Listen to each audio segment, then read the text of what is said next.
Through the help of this example we can calculate mole fraction. Example में हमें क्या given है वो हम यहाँ पर देखते हैं। Calculate the mole fraction of ethylene glycol, जिसका फॉर्मूला है हमें गिवन C2H6O2। ये इथाइलिन ग्लाइकोल है, इसका अपन को मोल फ्रैक्शन कैलकुलेट करना है। Ethylene glycol in a solution containing 20% of C2H6O2 by mass, यानी इथाइलिन ग्लाइकोल का जो मास है वो दे रखा है 20%, तो उसको अपन को कैलकुलेट करना है मोल फ्रैक्शन को। तो हम कैसे कैलकुलेट करेंगे, तो आप सबसे पहले देखेंगे यहाँ पर गिवन है कि 20% अपन को इथाइलिन ग्लाइकोल बताया गया है सॉल्यूशन के अंदर, और जो सॉल्यूशन है वो वाटर के साथ मान के चलें अपन, तो अपन क्या मानेंगे कि सॉल्यूशन का जो टोटल वॉल्यूम है उसको अगर अपन अज्यूम करें तो assume that we have 100 gram of solution हमने कितना अज्यूम किया 100 ग्राम। तो अपन इसको जब देखेंगे तो अपन क्या फाइंड आउट करेंगे कि 20 ग्राम अपन का इसमें क्या है इथाइलिन ग्लाइकोल और 80 ग्राम्स अपन वाटर मान के चलेंगे। तो अपन देखेंगे जो मोलर मास ऑफ C2H6O2 है, तो इसको मोलर मास हमको कैलकुलेट करना आना चाहिए। कार्बन का 12 एटॉमिक मास होता है और 2 नंबर ऑफ कार्बन प्रेजेंट है, इसीलिए अपन ने इसको 2 से मल्टीप्लाई किया, यानी 12 × 2 प्लस ऐड करेंगे अपन हाइड्रोजन का जो कि है 6 नंबर में, तो 1 × 6 क्योंकि हाइड्रोजन का एटॉमिक मास 1 होता है। देन अपन ऐड करेंगे ऑक्सीजन का 16 × 2 बिकॉज ऑक्सीजन का एटॉमिक मास 16 होता है और 2 एटम प्रेजेंट है, दैट्स वाई। जब इसको अपन सॉल्व करेंगे तो अपना जो वैल्यू आएगा वो होगा 62 ग्राम पर मोल।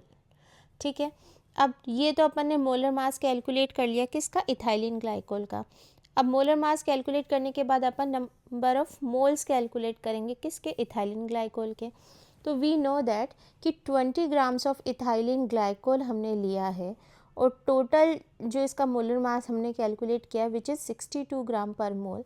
तो जब अपन इसको डिवाइड करेंगे सॉल्व करेंगे तो वैल्यू इज़ 0.322 मोल।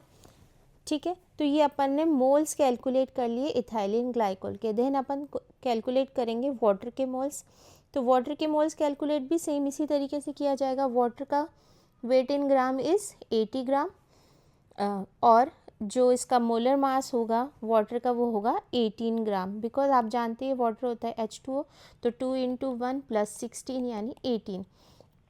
तो यहाँ पर अपन इस तरीके से मोल्स कैलकुलेट कर लेंगे वाटर के। देन फॉर्मूले के अकॉर्डिंग अपन जानते हैं कि मोल फ्रैक्शन जब अपन को कैलकुलेट करना है, तो अगर अपन को ग्लाइकोल का मोल फ्रैक्शन कैलकुलेट करना है तो मोल्स ऑफ ग्लाइकोल लेंगे और इसको डिवाइड कर देंगे moles of glycol plus moles of water, यानी टोटल जो नंबर ऑफ मोल्स है उससे डिवाइड कर देंगे। तो अपन को पता है मोल्स ऑफ ग्लाइकोल है 0.322 मोल्स है और जो टोटल मोल्स हैं वो अपना कितना होगा, ये यहाँ पर ग्लाइकोल के और वाटर के मोल्स हैं उनको ऐड करके यहाँ पर डिवाइड करेंगे तो वैल्यू हमारा आएगा 0.068। तो ये अपना मोल फ्रैक्शन ऑफ ग्लाइकोल है। उसी तरीके से वाटर का भी अपन कैलकुलेट कर सकते हैं। वाटर का अपन को मोल्स पता है, उसको डिवाइड कर देंगे टोटल नंबर ऑफ मोल से, तो अपन को वाटर का मोल फ्रैक्शन कैलकुलेट हो जाएगा।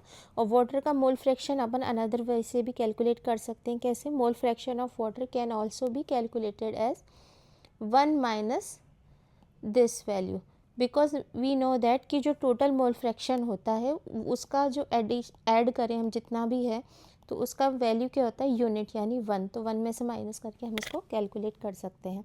तो इस तरीके से अपन मोल फ्रैक्शन को कैलकुलेट कर सकते हैं।